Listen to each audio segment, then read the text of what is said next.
Hello అండి, శైలిస్ కిచెన్కి స్వాగతం. ఈరోజు దోస గింజలండి ఇవి మనం దొరుకుతూ ఉంటాయి అన్నీ. అంటే దోసకాయలు కట్ చేస్తాం, తినే దోసకాయలు, వీటిలోంచి తీసిన విత్తనాలు 2 రోజులు మూత పెట్టి ఉంచితే మనం చిల్లులు గిన్నెలు వేసి క్లీన్ చేసేస్తే మంచిగా వాటర్ వేసి నీట్గా వచ్చేస్తాయి. 2 రోజులు అయితే ఉండాలి, ఎందుకంటే అవి కొంచెం నానిపోయి దాన్ని అంతా వచ్చేస్తాయి. ఇప్పుడు ఇవి బాండీలు వేసుకొని మంచిగా వేడి చేసుకోవాలి, చిటాపటా అనే వరకు.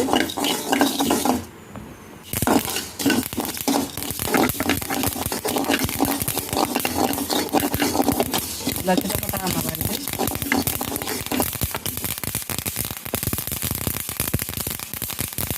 చూసారా, ఇప్పుడు చిటపటా అన్నం తగ్గిపోయింది. మంచి వాసన వస్తుంది కదండి వేపేటప్పుడు.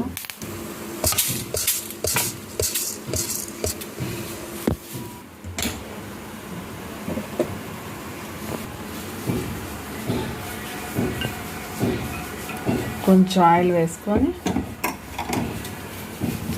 ఈ మాత్రం పచ్చిమిర్చి ఇలా తుంపేసుకున్నాం అనుకోండి పేల వేగేటప్పుడు. ఇవి కూడా సిమ్లో పెట్టి మంచిగా ఫ్రై చేసుకోవాలి. ఇవి మాత్రం వేగితే సరిపోతాయి. మిక్సీ జార్లో దోస గింజలు, జీలకర్ర మిక్సీ పట్టాలి. మిక్సీ పట్టాను జీలకర్ర, దోస గింజలు.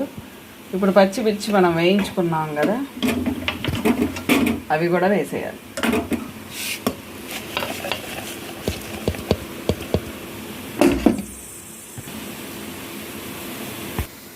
ఇందులోకి మాత్రం వెల్లుల్లి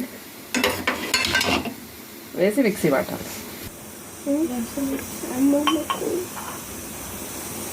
చింతకాయ పచ్చడి తీసుకొని, పాతదేనండి, ఈ సంవత్సరం ఇంకా రాలేదు అమ్మోళ్ళ నుంచి. చింతకాయ పచ్చడి వేసేయాలి. కొంచెం కరివేపాకు, ఉప్పు చింతకాయ పచ్చడిలోనే ఉంటుంది, తక్కువైతే మరి వేసుకోవచ్చు. కొంచెం పసుపు వేసి మిక్సీ పడదాం.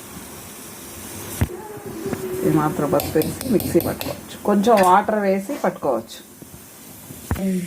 అదే బాండీలోకి కొంచెం గింజలు వేసుకోవాలి.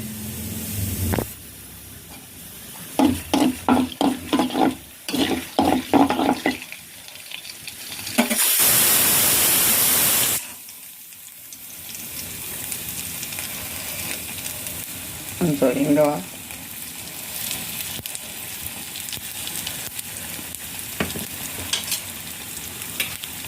కొంచెం పసుపు,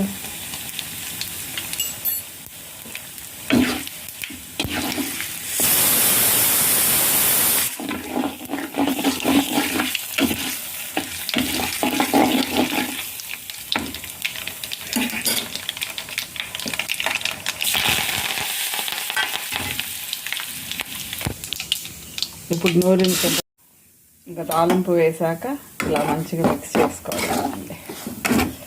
మిక్స్ చేసుకొని 2 నిమిషాలు పొయ్యి మీద ఉంచేసి చక్కగా తినేది. చింతకాయ పచ్చడి చాలా టేస్ట్గా ఉంటుంది, చిన్నపిల్లలకు కూడా తింటారు.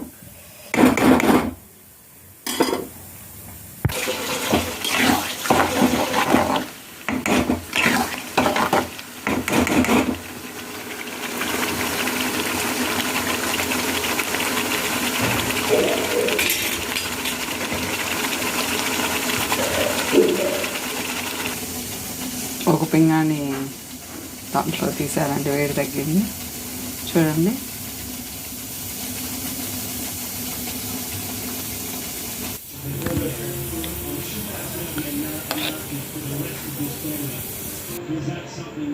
మా ఛానల్ని లైక్ చేయండి, షేర్ చేయండి, సబ్స్క్రైబ్ చేయండి. బాయ్ అండి.